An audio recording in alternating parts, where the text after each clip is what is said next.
Fast ఫుడ్ను నేడు చాలామంది ఇష్టంతో తీసుకోవడం జరుగుతుంది. దీనివల్ల ఒబేసిటీ సమస్యను కొని తెచ్చుకోవడం జరుగుతుంది. ఫాస్ట్ ఫుడ్ ఎక్కువ తీసుకునే వారిలో ఆకలి అనేది తగ్గిపోవడం జరుగుతుంది.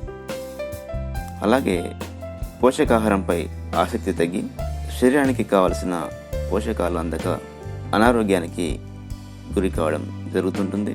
ఫాస్ట్ ఫుడ్ ఎక్కువగా తీసుకోవడం వల్ల కొవ్వు శాతం అనేది పెరిగి ఆరోగ్యపరమైన సమస్యలు వస్తుంటాయి.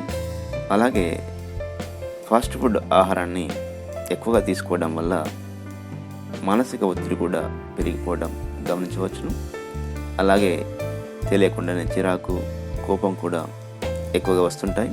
ఈ ఫాస్ట్ ఫుడ్తో ముఖ్యంగా ఎసిడిటీ సమస్య లాంటివి ఉత్పన్నమై గ్యాస్ ట్రబుల్తో బాధపడటం చూస్తుంటాం.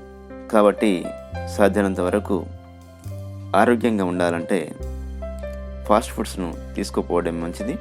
ఎక్కువగా పళ్ళ రసాలు, పండ్లు తీసుకోవడం అనేది అలవాటు చేసుకోవాలి. పీచు పదార్థాలు ఎక్కువగా ఉన్న ఆహార పదార్థాలను తీసుకోవడానికి ప్రయత్నం చేయాలి. అలాగే ప్రకృతి సిద్ధంగా దొరికే ఆహారానికి ఎక్కువగా తీసుకోవడం వల్ల శరీరంలో అవసరానికి మించి అదనంగా ఉన్న క్యాలరీలు కూడా ఖర్చు అవ్వడం జరుగుతుంది. తద్వారా ఎక్కువగా ఉన్న బ్యాడ్ కొలెస్ట్రాల్ అనేది తగ్గిపోయి శారీరక సమస్యలు కూడా రాకుండా ఉండడానికి దోహదం చేస్తాయి. సాధ్యమైనంత త్వరగా ఫాస్ట్ ఫుడ్కు స్వస్తి పలికి ఇలా శరీరానికి అవసరమయ్యే ఆహారం తీసుకున్నట్లయితే చక్కటి ఆరోగ్యాన్ని సొంతం చేసుకోవచ్చును.